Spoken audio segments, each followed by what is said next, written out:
So first of all, something to know is when a car is in my care, I treat it like it's my own. So I'll get this rock out of the tire. But anyway, the GT350 has been doing well. It's been at my house. And we did have a little issue where you go to drive it and it would give you an error code right away. And it did this right when I left the body shop, and it's done it every time I've started the car. It's driver selectable suspension malfunction, service required. And I had seen that code when it popped up. I didn't have time to read it. You know, when you start these cars, sometimes you have tire pressure. If one of the tire pressure things is out, it gives you that warning, and you know, it tries to connect you to your phone and do all those things. And so I'm always like just clearing everything, hitting OK, so that I can get the car going and leave, like I did when I left the body shop. It was 109 degrees. I was just ready to get the car home. And so I noticed there was some kind of service, light on like that. But with the active exhaust, sometimes that will come on if you do the deletes, like the other GT350 my friend had that we worked on. If the active exhaust is disconnected or the harness is having issues or something, like they break when people take the bumpers off of these cars, then it'll do that and say that you can't use the different modes of the car. And so I thought it was probably something like that. And so I knew that they had the wheels off of this car, because when they did the body work on the car, they did up in the wheel wells and smoothed some things out. So I thought maybe something for the magneride got disconnected or unplugged. Again, I knew that it could also happen from the active exhaust harness that's on each side of the back bumper there underneath, and they had to take the back bumper off to get it repainted, obviously. And so I thought maybe the connectors in there got bumped or pulled or something. And so I checked all that out first. I got under the car and looked, and everything looked like it was plugged in nicely. And I also started the car and ran it with the valves open and closed and watched for functionality, and everything was fine with that. It worked nice. The butterflies opened and closed just like they should.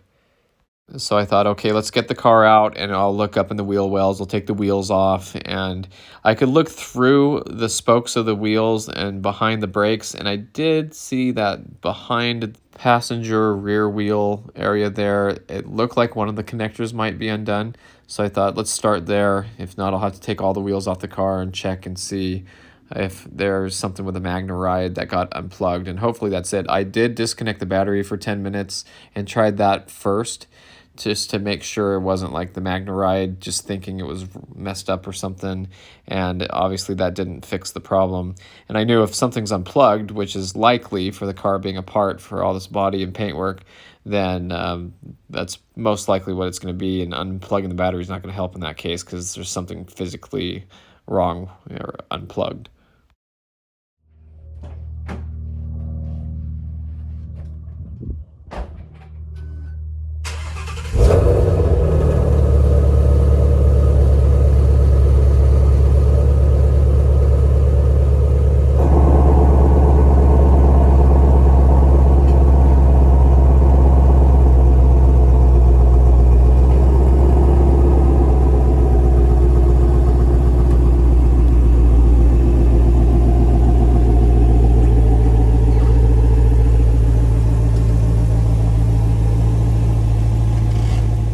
I got the lug nuts off the car, and they were loose. They were like hand tight. So I'm glad I was doing all this.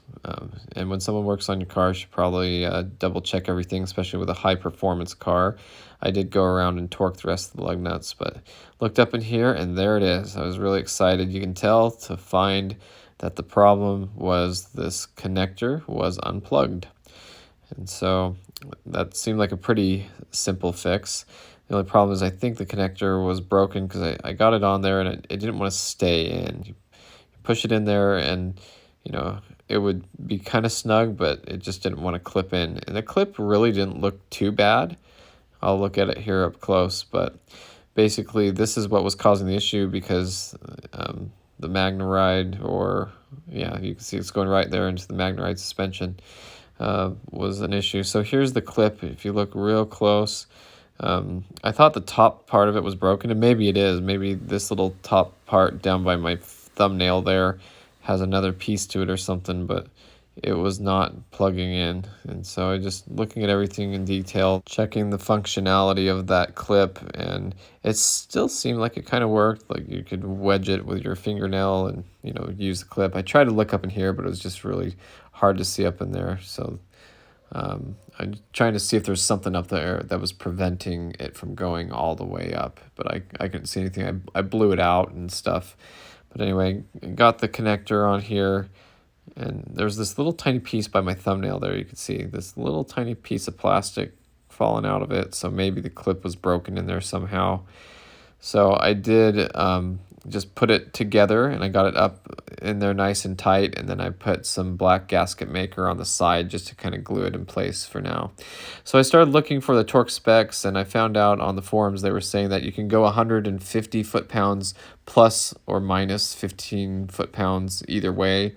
So you could go 160 or 135, and they were saying that a lot of GT350 owners were having these lug nut studs snap off if they were going 150 or more. So I chose to do the 135 like the guy in the forum had mentioned. And so I just went around and torqued all of them down together now because I wanted to make sure all the wheels were on there nice and tight. And I did notice it was missing a lug nut on each of the front wheels. So just got that all torqued down, and I feel a lot better about that. Like I said, when people work on your car, you want to trust what they do, but maybe they don't put it back together like you would yourself. So with something like this, high performance vehicle especially, you want to go around and double check all that.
Obey traffic laws, be alert, and use voice commands while driving.